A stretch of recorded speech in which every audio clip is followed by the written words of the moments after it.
Love it every time. Oh, yeah. I am. I'm Jonathan Noel. I'm Brian Noel, This is Forms and Focus. where we provide guided forms that manifest Radical focus. Where we want you and ourselves to be focused as boy.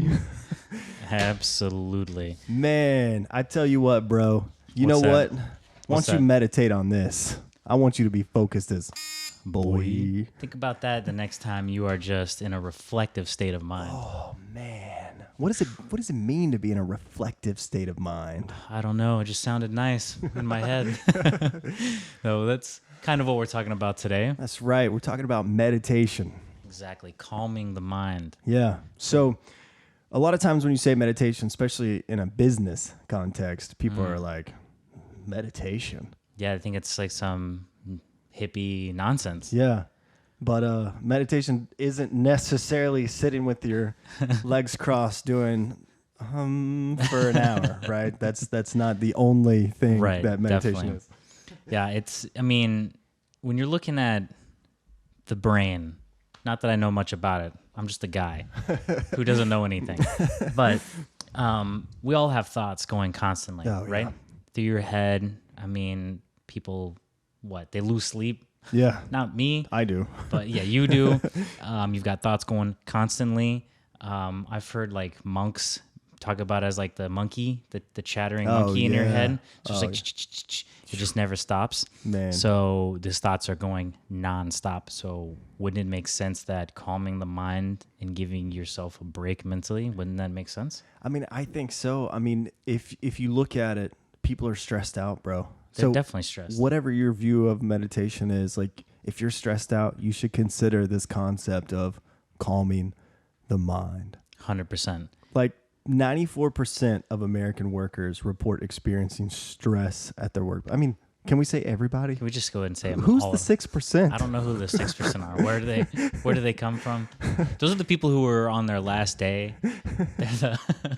They're about to hit their, Yeah. they're about to get the pension. They've been at it for 40 years. It's the last 2 weeks. They're the ones that the 94% hate. They're like, Johnny, he just doesn't give a shit. Yep.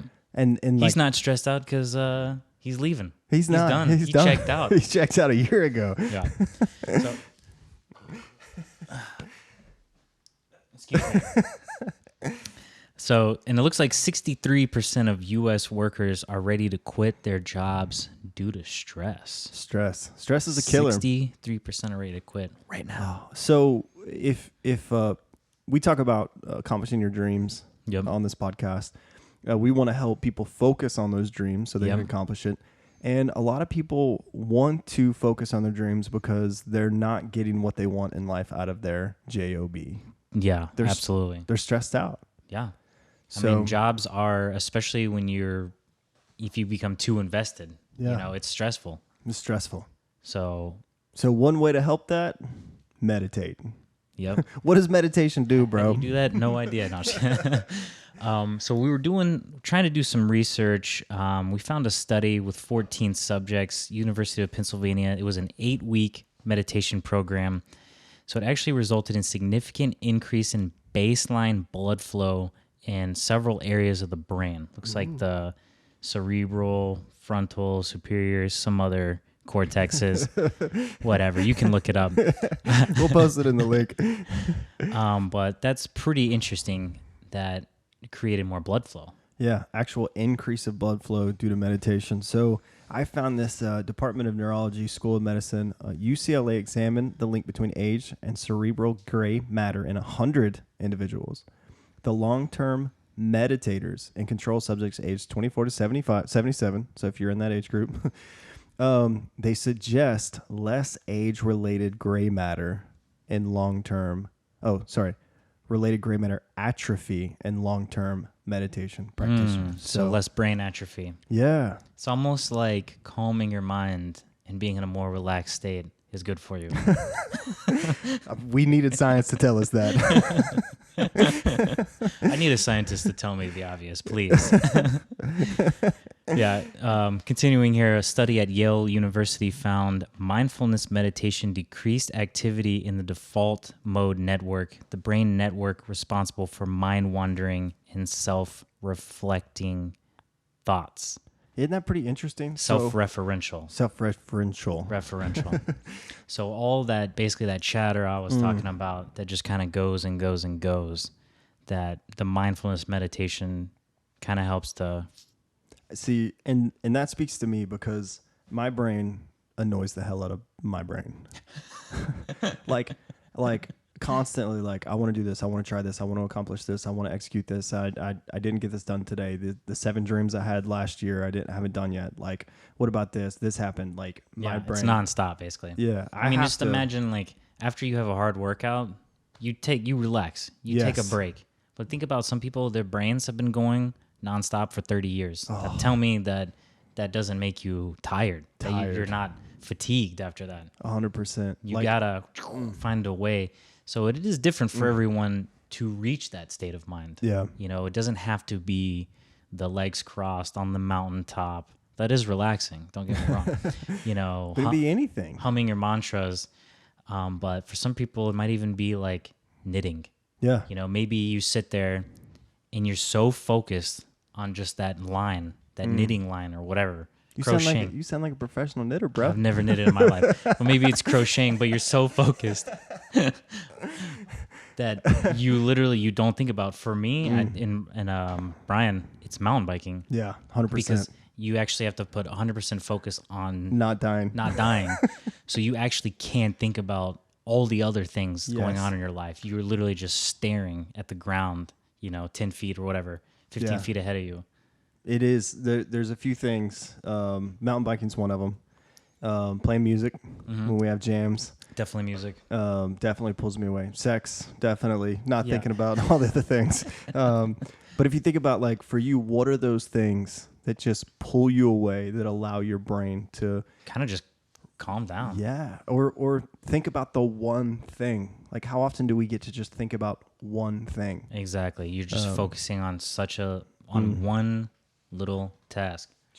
Gosh, I think we got one more good one here. So, a study of Association of Psychological Science found that mindfulness training improved both GRE reading comprehension scores and working memory capacity, while simultaneously reducing the occurrence of distracting thoughts. So they did a big study with students, and they found that they were less distracted and they could focus for the test group that meditated. It was pretty well. So it's almost like calming your mind Helps you. gives you more ability to focus on other things. So you're just better. We needed science to tell us that. Just like we said, multitasking is not a thing. Yep. Multitasking is a myth. It's a myth. Oh, man. So, we talk about, like, meditation doesn't necessarily mean, it can mean a bunch of different things. For sure. Like, there's tons. I mean, I don't really know if you call it meditation, but it's almost reaching that state of mind. Yeah. Like for yoga, you're doing all these poses, you're busting ass, and it's really all to just lay there at the end, if you've seen it. Yeah. Shavasana, you lay there, and that's because, for 10 minutes you get to lay there with basically no thoughts because you just killed yourself. Yeah. So you kind of worked out that angst, and then you finally get to take the mind, let it calm down. So, So we got a couple different types of meditation here. Yeah, mindful. Mm-hmm. So mindfulness meditation would be like just a basic act of being aware and mindful or what you're doing at the present moment. So I think that's what we're kind of talking about with the Mountain biking, listening to a book, crocheting or whatever, maybe. Yeah. I don't know. Playing music. Maybe it's just like whatever, Working working on out. your car. Yeah. Because you're yeah. sitting there, you're just staring at, you got one part you're trying to fix. Yeah. And you're just so focused, laser focused on it. Hey, playing poker with friends. Hey, whatever it is that gets you there. Bowling.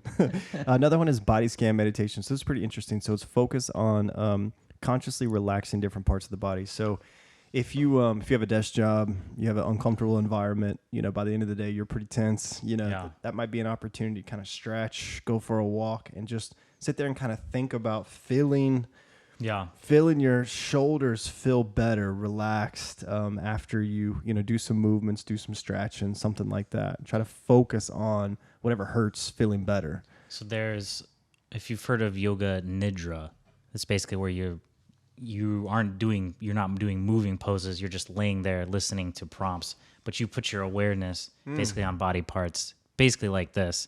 You're doing like a body scan. But I recommend anyone, listen to Huberman Lab podcast. Yeah. Because he talks about the science behind all of this. It's incredible. But yeah, he talks about yoga nidra, and then also what's it called? Basically hypnosis prompts you can listen to. It actually brings you to that state of mind. There's a lot of science behind it. So Interesting. he's smart. We're just kind of the Consumers of smart people. regurgitating some facts here. But it is incredible. I mean, it's great for you. So Yeah, I know. I did Taekwondo for a couple years, as you know. But that was another. I absolutely loved it. I can't wait to actually get back into it. But when we were Exactly. sparring, yeah. like I would sit there and think about like, okay, I need to do this spin kick thing. Yeah, So I you would- can't focus on other problems in your life because you're kicked in the trying not face. to get kicked in the face. And I was like, in some of those classes, like I was like the only adult, and it was like 12-year-olds who were literally kicking me in the face because they had been doing it for 10 years and I was new. It was great. So what else? We've got walking meditation. So I like this one because that's pretty much that's what I do every day. That's bros, yeah, bread and butter. So I go either listen to a book. My habit recently has been since it's springs here and it's like 65 degrees outside, I'll walk to the park when I have a full hour. I'll go lay in the grass and take a 15-minute nap. Seriously. Nice. In the sun. And it's the most glorious Sounds amazing. moment of my life. And then I'll get up, walk home, and finish my workday. Yeah. Oh, it's beautiful. So whatever it is for you. Yeah. Whatever it is that puts you in kind of that, I don't know what to call it, meditative state of mind. Relaxed brain, relaxing the brain, calming the mind, Yeah. whatever that is. Maybe it's literally drawing. Yeah. If you're artistic, unlike, I don't really draw. Well, I like this episode because if we talk about focusing on your dreams, you could accidentally take every extra second you have and obsess over, well, I got to do this and I got to launch the site and I got to get this product going. I got to get some marketing materials done.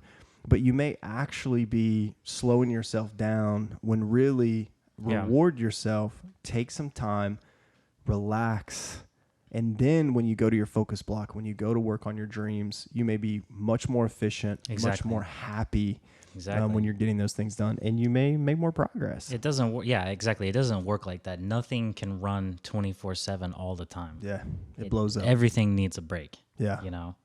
It's like there's always maintenance. You can't just drive a car without an oil change for 200,000 miles. You can't. So you know what I think we should do? I think we should celebrate finishing this episode and go jam. with some meditation, some jam meditation. Jam meds. All right, bro.